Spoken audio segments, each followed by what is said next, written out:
आपने कभी सोचा है कि रशिया जैसा खूबसूरत और विशाल देश हमें क्या क्या रोचक फैक्ट्स और ट्रेडिशंस दिखा सकता है। रूस ना सिर्फ अपने इतिहास के लिए मशहूर है, बल्कि यहाँ के कल्चर, ब्यूटी और कस्टम्स भी दुनिया को हैरान कर देते हैं। इस वीडियो में हम आपको रूस के कुछ अमेजिंग फैक्ट्स और यूनिक ट्रेडिशंस के बारे में बताएंगे, जो आपके सोचने के तरीके को बदल सकता है। क्या आप जानना चाहते हैं कि रशिया के बारे में वो दिलचस्प बातें कौन सी हैं जो शायद आपने कभी सुनी नहीं होंगी? तो फिर इस वीडियो को लास्ट तक जरूर देखें। दोस्तों, क्या आप सोच सकते हैं कि कोई देश अपने कुछ शहरों को छिपा कर रख सकता है? यानी किसी देश में ऐसे शहर मौजूद हैं जो दुनिया की नजर से छिपे हुए हैं और उनके बारे में कोई जानता भी नहीं है। जी हाँ, ये बात एकदम सच है। बता दें कि रशिया के करीब 15 ऐसे शहर हैं जिन्हें रशिया द्वारा दुनिया की नजर से छिपा कर रखा गया है। रशिया दुनिया का सबसे बड़ा देश अपनी ब्यूटी और यूनिक कल्चर ट्रेडिशंस के लिए जाना जाता है। यहाँ का कल्चर, हिस्ट्री और रीति रिवाज आपके दिल को छू लेंगे।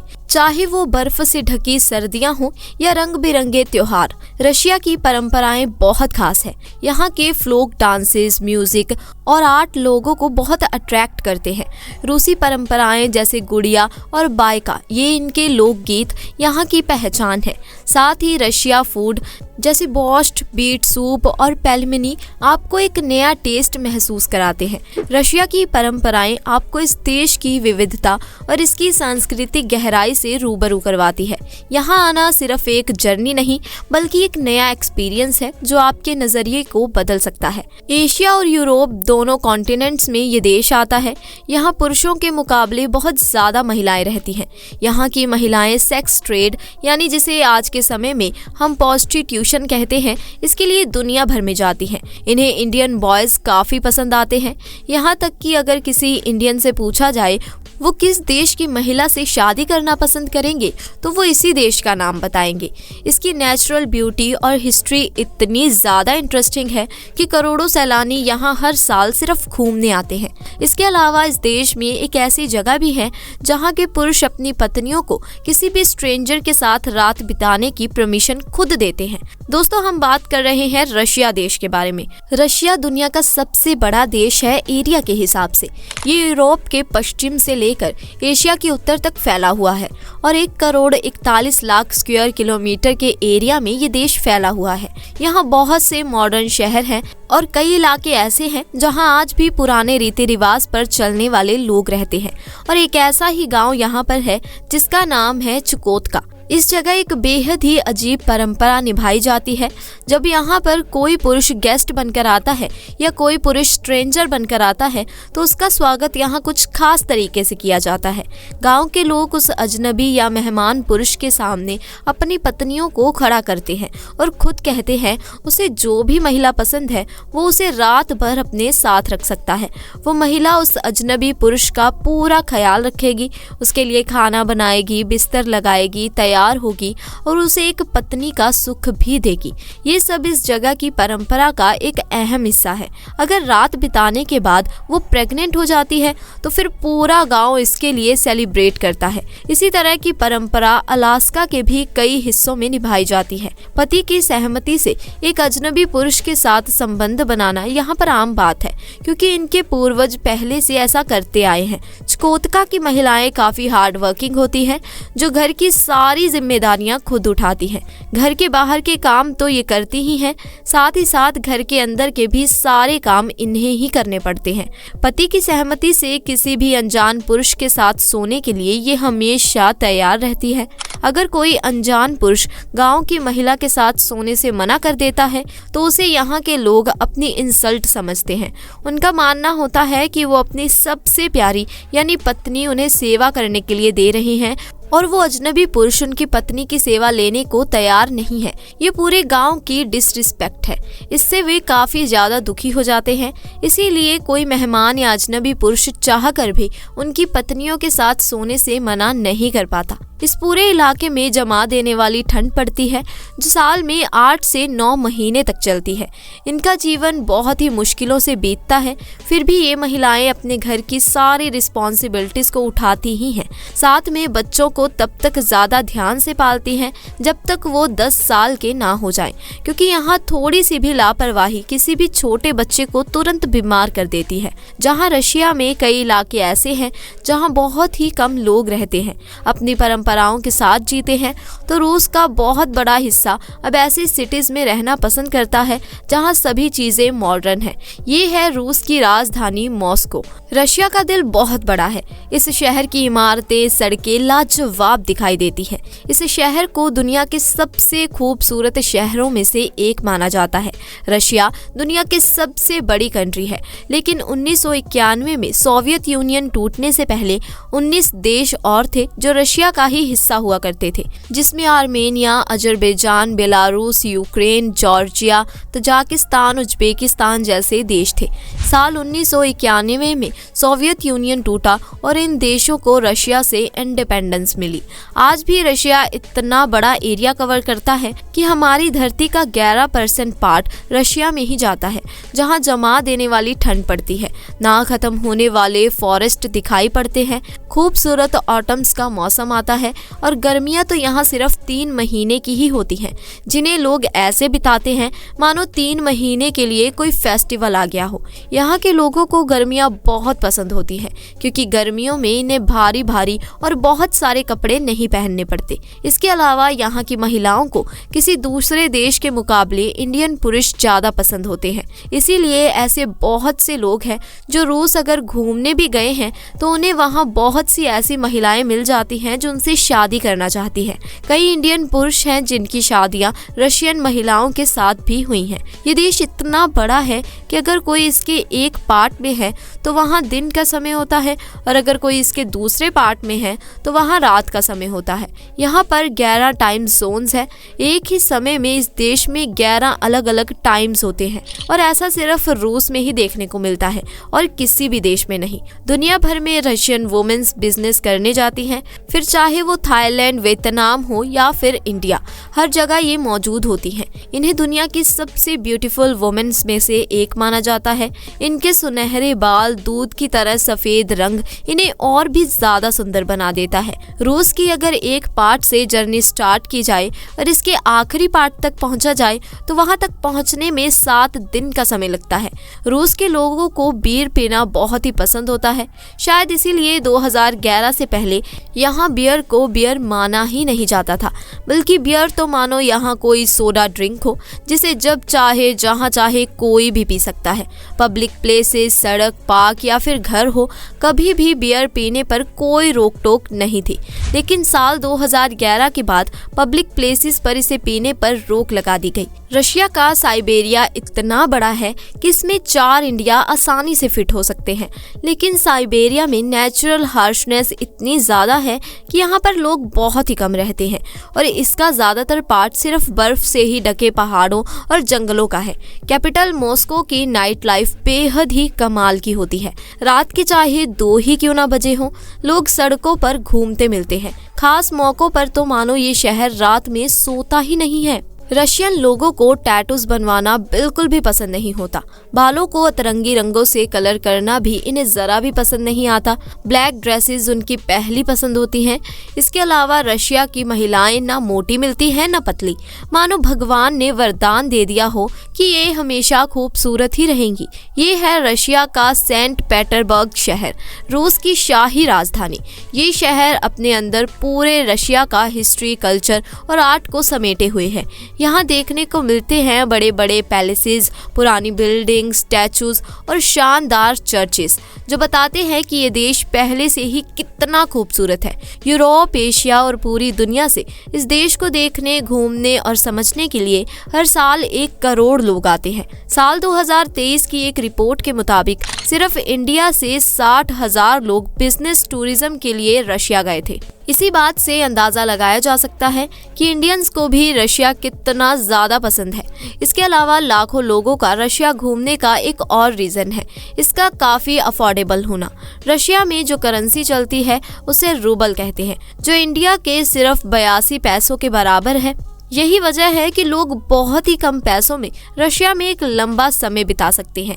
यहाँ के लोगों को रशियन बोला जाता है और ये लोग रशियन लैंग्वेज बोलते हैं। 144.6 मिलियन की पॉपुलेशन में यहाँ पर सबसे बड़ा धर्म क्रिश्चियनिटी है, जो कुल आबादी का 71% है, जबकि दूसरा बड़ा धर्म रशिया में इस्लाम है, जिसकी हिस्सेदारी 15% से लेकर 18% तक है। 15 से 20% लोग ऐसे हैं जो किसी भी धर्म में यकीन नहीं रखते। रशिया के लोग बहुत ही शांत स्वभाव के और बुद्धिमान माने जाते हैं। जब सोवियत यूनियन और रशिया एक ही थे, तब से लेकर अब तक इसने कुल 31 नोबेल प्राइजेस अपने नाम किए हैं।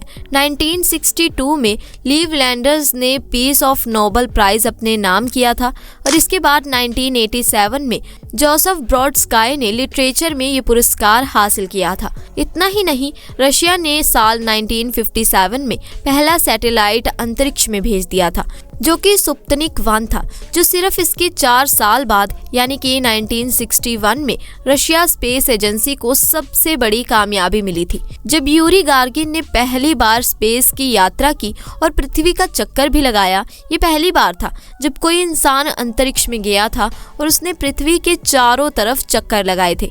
इस कामयाबी ने रशिया की स्पेस एजेंसी को पूरी दुनिया में फेम और रेपुटेशन दिलाई। दोस्तों, रशिया में कई इलाके ऐसे हैं जहां असहनीय ठंड होती है। हमारी धरती पर सबसे ठंडी जगह जहां इंसान रहते हैं वो रशिया में ही मौजूद है। ये है ओयम्याकिन विलेज, धरती पर सबसे ठंडी जगह जहां तापमान -50 डिग्री सेल्सियस से लेकर -28 डिग्री सेल्सियस तक नीचे गिर जाता है। इतने कम टेम्परेचर में रहना बहुत ही मुश्किल है। ओयम्याकिन का मतलब ही होता है कोल्ड वाटर प्लेस। यहाँ साल के 10 महीने सिर्फ स्नो गिरती है और टेम्परेचर -50 डिग्री सेल्सियस से भी कम रहता है। ये रशिया के रिमोट इलाके में मौजूद है। इतनी ठंड से बचने के लिए यहाँ के लोगों को लगातार काम करते रहना पड़ता है ताकि उनका शरीर गर्म बना रहे। यहाँ की सड़कें स्नो की चादर से ढकी होती हैं। पेड़ अपना रंग बदलकर सफेद कर लेते हैं। घर की छतों पर सिर्फ स्नो दिखाई देती है, चारों तरफ सिर्फ स्नो, और ये माहौल और ज्यादा मुश्किल तब हो जाता है जब यहाँ हवाएं बहुत तेज चलती हैं, जो बेहद ठंडी और बर्फीली होती है। गाँव के लोग सिर्फ मीट खाते हैं, खास तौर पर फिश और दूसरे जानवरों का, क्योंकि आसपास एग्रीकल्चर करने लायक कोई जमीन नहीं है। गांव के लोगों को खास तरह के वार्म क्लॉथ्स हमेशा पहन कर रखने पड़ते हैं। नाक, कान, सिर सब कुछ ढकना पड़ता है ताकि वो ठंड से बच सके।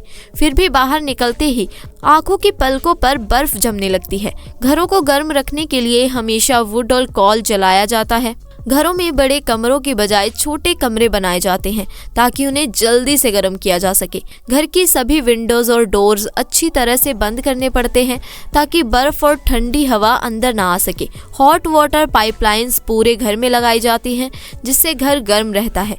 बच्चों के स्कूल का समय मौसम के अनुसार बदलता रहता है। कभी स्कूल सुबह होता है तो कभी दोपहर में। गाँव की सड़कों से बर्फ हटाने का काम लगातार जारी रहता है। यहाँ जीवन जीना बेहद ही मुश्किल है। अब अगर इस गांव से बाहर निकला जाए तो पूरा रशिया ही खूबसूरत है, लेकिन कैपिटल मॉस्को की बात ही अलग है। ये जो आप देख रहे हैं ये है GUM मॉल, जो बहुत ही ज्यादा बड़ा है। अगर इसे कोई एक्सप्लोर करने की सोचे तो उसे कम से कम 3 दिन लग जाएंगे। इसके अलावा यहाँ का रेड स्क्वायर एक टूरिस्ट स्पॉट है और लोकल रशियंस भी यहाँ पर बड़ी संख्या में मौजूद रहते हैं। यहाँ लोग वीडियो शूट करते हैं, घूमते हैं। इस पूरे इलाके में लाइट्स लगी होती हैं और जब ये लाइट्स जलती हैं तो मानो माहौल पूरी तरह से बदल जाता है और लगता है जैसे यहाँ कोई पार्टी चल रही हो। इस जगह पर रूस अपनी मिलिट्री परेड्स भी करता है। ये है मॉस्को की सबसे फेमस इमारत। इसका नाम है सेंट बेसिल्स कैथेड्रल। ये एक चर्च है जिसे आइवन द टेरिबल ने 460 साल पहले यानी 1555 से 1561 के बीच बनाया था। रशिया में सेंट बेसिल एक बड़े पादरी हुए थे, उन्हीं की याद में इसे बनवाया गया है। इसकी खास बात यह है कि इसमें कोई भी सीधी रेखा नहीं है। इसके सभी डोम्स अलग अलग शेप्स और कलर्स के हैं, जिसे और भी ज्यादा सुंदर बनाते हैं। रशिया में एक अनोखा कानून है कि यहाँ कोई भी अपनी गंदी कार को, जिस पर धूल, मिट्टी, बर्फ या कीचड़ लगी हो, सड़क पर नहीं चला सकता। अगर कोई ऐसा करता है तो उसे अच्छा खासा जुर्माना भरना पड़ता है। इसी वजह से यहाँ यहाँ सारी कार्स हमेशा चमचमाती रहती हैं। अपनी कार को सड़क पर ले जाने से पहले यहाँ के लोग उसे साफ जरूर करते हैं। दोस्तों, रशिया के लोगों को पेलमेनी खाना बहुत ही पसंद होता है और ये रशिया की नेशनल डिश भी है। इसमें मांस का कीमा बनाकर उसे पास्ता की छोटी छोटी रोटियों में भरकर बनाया जाता है। इसे बटर या फिर सूप के साथ खाते हैं। क्योंकि रशिया बहुत बड़ा देश है तो इसके कोस्ट लाइन भी बहुत ही लंबे हैं, लगभग 37,000 किलोमीटर से भी ज्यादा। रशिया की कोस्ट लाइन दुनिया की सबसे बड़ी कोस्ट लाइन बनाती है, जो जुड़ी हुई है बैरेंट्स सी, चुक्ची सी, पैसिफिक ओशन, जापान सी, ब्लैक सी और कैस्पियन सी से। यहाँ कई सुंदर समंदरों के किनारे हैं जहाँ लोग आते हैं, धूप सेकते हैं और घंटों समय बिताते हैं। इसमें सुखुमी बीच एक प्रमुख है। इसका साफ पानी और सुनहरी रेत किसी को भी अट्रैक्ट कर सकती है। इसके अलावा व्लादिवोस्टॉक बीच बहुत ही ज्यादा सुंदर है। यहाँ ठंडी सी ब्रिजेस चलती हैं और यहाँ सी फूड मिलता है। कैलिनिग्रैड बीच भी बहुत ही फेमस है। खासकर गर्मियों में यहाँ काफी भीड़ देखने को मिलती है। मॉस्को के रेड स्क्वायर में रशिया के महान नेता और क्रांतिकारी व्लादिमीर लेनिन के मरे हुए शरीर को आज भी अच्छे से संभाल कर रखा गया है। उनकी मृत्यु 1924 में हुई थी, तब से यहाँ उनकी समाधि बनाई गई है। उनके सम्मान में इस म्यूजियम में लोग आते हैं और उनके मृत शरीर को देख सकते हैं, जो कि 100 सालों से ऐसे ही रखा हुआ है। लेनिन्स मॉज्यूलम रूस के कल्चर और हेरिटेज की पहचान मानी जाती है। रशिया का ये शहर कजान है, जो कि मॉस्को से भी पुराना है और यहाँ यूरोप और एशिया के मिक्स कल्चर देखने को मिलती है। इस शहर में मुसलमानों की आबादी ज्यादा है, इसीलिए यहाँ आपको कई मॉस्क्यूज भी देखने को मिलेंगी। साल 2018 में इसी शहर कजान में फीफा वर्ल्ड कप भी आयोजित किया गया था और उस समय इस शहर में भारी संख्या में टूरिस्ट आए थे। दोस्तों, रशिया का रेलवे नेटवर्क बहुत ही बड़ा है। इतना बड़ा है कि यहाँ की ट्रांस सिबेरियन रेलवे लाइन दुनिया की सबसे बड़ी रेलवे लाइन है, जो रशिया को एशिया और यूरोप तक जोड़ती है। ट्रांस सिबेरियन लाइन 33,000 किलोमीटर लंबी है। रशिया के सेंट पीटर्सबर्ग में कई लोग ऐसे हैं जिनके बाल रेड हैं और उनकी पहचान उनके बालों से होती है। साल 2010 में सभी लाल बाल वाले लोगों ने सेंट पीटर्सबर्ग में एक फेस्टिवल की शुरुआत की, जिसे सितंबर के महीने में मनाया जाता है। इस दिन सभी लाल बाल वाले लोग एक साथ सड़कों पर निकलते हैं, म्यूजिक बजाते हैं, नाचते हैं और अपनी यूनिटी दिखाते हैं। सेंट पीटर्सबर्ग में ये फेस्टिवल काफी फेमस है। पूरी दुनिया से लाल बाल वाले लोग इस खास फेस्टिवल में शामिल होते हैं। रशिया का आधिकारिक नाम रशियन फेडरेशन है। इसके पश्चिम में नॉर्वे फैला रूस है, उत्तर पश्चिम में फिनलैंड है, बाल्टिक सी के किनारे इस्टोनिया देश है, दक्षिण में लैटविया है, जबकि दक्षिणी सीमा पर यूक्रेन, कजाकिस्तान, चाइना, मंगोलिया और नॉर्थ कोरिया जैसे देश हैं। वहीं रशिया की पूर्वी सीमा पर जापान देश है। आपको जानकर हैरानी होगी कि रशिया ने 1867 में अपना एक बहुत बड़ा राज्य अलास्का, जिसका एरिया 67 मिलियन स्क्वायर किलोमीटर से भी ज्यादा था, उसे सिर्फ $7.2 मिलियन में अमेरिका को बेच दिया था, क्योंकि वहाँ कोई नहीं रहता था। सिर्फ ओशंस, आइस और आइस माउंटेन्स थे। अगर आज अलास्का रूस का हिस्सा होता तो रशिया का टेरिटरी और भी ज्यादा बड़ा होता। वर्ल्ड का सबसे बड़ा देश रशिया आंशिक रूप से ईस्टर्न यूरोप में और आंशिक रूप से नॉर्दर्न एशिया में स्थित है। रूस की सीमा 14 देशों Azerbaijan, Belarus, China, Estonia, Finland, Georgia, Kazakhstan, north Korea, Latvia, Lithuania, Mongolia, Norway, Poland और यूक्रेन से लगती है। ये जापान, स्वीडन, तुर्की और यूनाइटेड स्टेट के साथ मैरीटाइम बॉर्डर्स भी साझा करता है।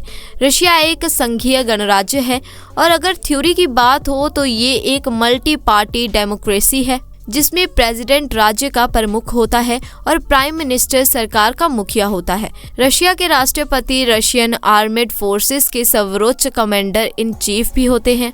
रशिया बाइकैमरल फेडरल असेंबली के सिस्टम में चलता है, जिसमें स्टेट ड्यूमा और फेडरेशन काउंसिल शामिल है। इस संसद की अध्यक्षता फेडरेशन काउंसिल के अध्यक्ष करते हैं। बात अगर रशिया की इकोनॉमी की हो तो Russian economy upper middle income पर आधारित इकोनॉमी है। यूएसएसआर के पतन के बाद 1990 के दशक में मार्केट रिफॉर्म्स ने रशिया के ज्यादातर एरियाज जैसे इंडस्ट्री और एग्रीकल्चर का प्राइवेटाइजेशन कर दिया। रशिया की economy oil, gas, precious metals, agriculture और आर्म्स के निर्यात पर आधारित है। देश मुख्य रूप से एनर्जी रेवेन्यूज पर निर्भर करता है। एनर्जी रशिया के निर्यात का 65% और उसके कुल रेवेन्यू का 25% बनाती है। रशियन सरकार ऑयल और गैस इंडस्ट्रीज को नियंत्रित करती है। रूसी सशस्त्र बलों के पास न्यूक्लियर वेपन्स का दुनिया का सबसे बड़ा भंडार है। इनके पास बैलिस्टिक मिसाइल सबमरीन्स का दूसरा सबसे बड़ा बेड़ा है। दूसरा सबसे शक्तिशाली एयरफोर्स और नेवी का बेड़ा है। रशिया दुनिया में चौथे नंबर पर सबसे अधिक मिलिट्री एक्सपेंडिचर करता है। 2020 में रशिया ने मिलिट्री फोर्सेस पर $61.7 बिलियन खर्च किया। रशियन रक्षा मंत्रालय के अनुसार रशिया की सेना में आधुनिक हथियारों की हिस्सेदारी 71.2% है। तो दोस्तों, अगर आपको रशिया की हमारी ये वीडियो पसंद आई और इन्फॉर्मेशन अच्छी लगी तो इस वीडियो को लाइक कर दें, शेयर करें और चैनल को सब्सक्राइब जरूर करें। Thanks for watching.